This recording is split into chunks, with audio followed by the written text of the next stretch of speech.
चलिए दोस्तों chapter number 11 में हम आगे के टॉपिक को कंटिन्यू करते हैं। Topic number 5 independence of auditor. ठीक है, इंडिपेंडेंस दो तरीके से हो सकते हैं, independence of mind, independence in appear. मतलब कि दिमाग से भी इंडिपेंडेंट रहना है और दिखना भी इंडिपेंडेंट ही है। मतलब कि आपको काम भी इसी तरीके से करना है जैसे कि आपको लोग जो है ये समझे कि हाँ जी आप इंडिपेंडेंट है। ठीक है, किसी की चीज़ में आप बायस नहीं है। ठीक है, ये आपके पास में होता है। यहाँ पे भी कोई ऑडिट यहाँ पे ट्रिक नहीं है, हमारा ऑडिट ट्रिक का पॉइंट ये नहीं बनेगा, पार्ट नहीं बनेगा, क्योंकि यहाँ पे याद रखने लायक कोई भी यहाँ पे ट्रिक नहीं आती है। सिंपली आपको एज इट इज़ समझ लेना है और लिख देना है। ठीक है, यहाँ पे तो अपनी लैंग्वेज ही चलती है, कोई दिक्कत वाली बात नहीं, कुछ वर्ड आपको एक्सप्लेन करना रहेगा। ठीक है, तो यहाँ पे भी सिंपली मैं मार्क करवा के इस वीडियो को एंड करता हूँ। ठीक है, यहाँ पे भी कोई ऑडिट ट्रिक नहीं है जो आपको याद करनी पड़े। इंडिपेंडेंस का सबसे पहले एक मतलब आप याद रख लीजिए। यहाँ पे इंडिपेंडेंस का मतलब यहाँ पे याद रखना पड़ेगा एज इट इज। इंडिपेंडेंस का मतलब क्या होता है? Independence implies that the judgment of person is not subordinate to the wish और डायरेक्शन ऑफ अनदर पर्सन। दूसरे पर्सन के इच्छा के हिसाब से, विशेष के हिसाब से, डायरेक्शन के हिसाब से आप काम नहीं करने चाहिए। ठीक है, आप एज एन ऑडिटर काम कर रहे हैं तो यहाँ पे एक्सपेक्ट किया जाता है कि आप अपने जजमेंट लेंगे, दूसरों के जजमेंट के हिसाब से आप काम नहीं करेंगे।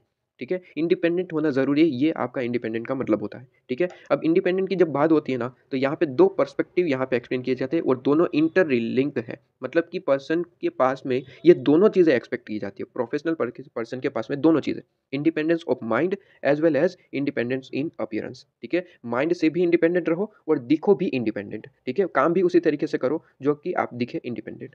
ठीक है, तो यहाँ पे भी हाईलाइट करने लायक तो नहीं है, क्योंकि यहाँ पे एज इट इज याद रखना पड़ेगा। ये सबसे पहले जो इंडिपेंडेंस इन माइंड आपके पूरे का पूरा ये एज इट इज याद रखना पड़ेगा स्केप्टिसिज्म तक, प्रोफेशनल स्केप्टिसिज्म। लेकिन मैं यहाँ पे थोड़ा सा शॉर्ट कर देता हूँ कि द स्टेट ऑफ माइंड, इसे कैंसिल करके प्रोविजन, हाँ यहाँ ऑफ तक कैंसिल कर दीजिए, that permit the provision of तक कैंसिल कर दीजिए।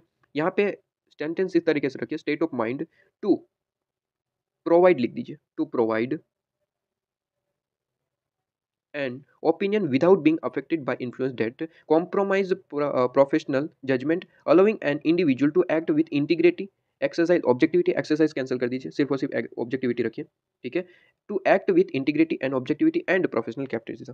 इंडिपेंडेंस ऑफ माइंड का मतलब होता है कि दूसरे पर्सन के जजमेंट ओपिनियन से अफेक्टेड ना होकर, विदाउट बीइंग अफेक्टेड, वर्ड ध्यान रहे, विदाउट बीइंग अफेक्टेड, उनके ओपिनियन से अफेक्ट हुए बिना इंटीग्रिटी, ऑब्जेक्टिविटी और प्रोफेशनल स्केप्टिसिज्म से आप काम करेंगे। ठीक है, इसे कहते हैं इंडिपेंडेंस ऑफ माइंड।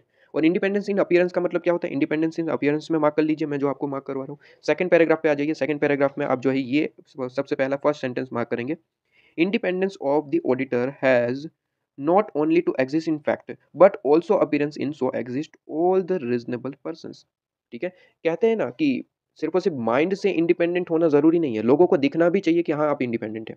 ठीक है, तो यहाँ पे ये चीज़ है, खास करके जब हम बात करते हैं एडवोकेट के केस में ऐसा बहुत होता है कि एडवोकेट किसी गुनहगार का पक्ष लेता है, मतलब कि उनके ओर से लड़ता है उनका केस। तो हमें क्या लगता है भाई, हमें लगता है क्या, सीधा सा मतलब उसका निकल के आता है कि वो जो एडवोकेट है, ठीक है, वो अपराधियों के साथ है। ठीक है, अपराधियों के साथ मिला हुआ है, तभी तो उनके साथ से होकर मतलब कि अदालत में लड़ रहा है। ठीक है, तो कोर्ट में उनका साथ दे रहा है, इसका मतलब क्या हुआ, इनडायरेक्ट मतलब निकल के आया कि ये उन लोगों के साथ में है। वैसे ही यहाँ पे हम कोई एडवोकेट की बात नहीं कर रहे, हम यहाँ पे चार्टर्ड अकाउंटेंट की बात कर रहे हैं। तो यहाँ पे कहा जाता है कि सर किसी और क्लाइंट के साथ आप ज़्यादा मिले हुए हैं, मतलब कि आप इंडिपेंडेंस नहीं है, ऐसा किसी और क्लाइंट को नहीं लगना चाहिए। मतलब कि हर एक क्लाइंट को ये ही लगना चाहिए कि आप इंडिपेंडेंट है, आपके लिए हर एक क्लाइंट जो है वो इक्वल है। ठीक है, आप माइंड से भी इंडिपेंडेंट होने चाहिए, इन अपीयरेंस भी इंडिपेंडेंट ही होने चाहिए। ठीक है, अच्छा इसके बाद यहाँ पे नीचे ये हाईलाइट कर लीजिए, ये पॉइंट आनी चाहिए और बाकी का आप जो जैसे लिख पाते हैं ये आपका है। ठीक है, independence is depend on state of mind and character of the person and is a very subjective matter. ये आप है, ये जो हाईलाइट किया वो एज इट इज लिख के आना है।